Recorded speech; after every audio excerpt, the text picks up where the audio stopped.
Hey everyone. Earlier this month I mentioned that Microsoft had accidentally broken the media creation tool right around the end of support for Windows 10. The problem was with version 26.100.6584, released on September 29, 2025. At the time, Microsoft said the tool might not work properly on Windows 10 devices, and many users ran into frustration.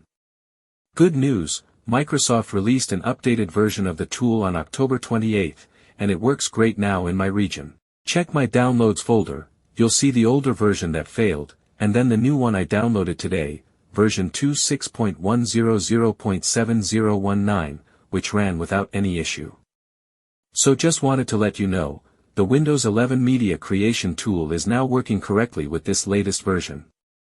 As a reminder, this tool lets you create a bootable USB or DVD to reinstall or do a clean installation of Windows 11 on either a new or existing PC. Everything is working fine now, so if you had been put off by the earlier version, you can go ahead and download the latest one.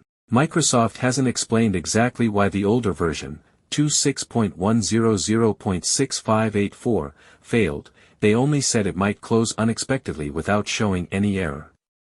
They also haven't publicly confirmed the fix details, but the tool appears to be working properly now. So go ahead and download the updated version of the Windows 11 Media Creation tool if you're interested. I'll catch you in the next video. Thanks for watching.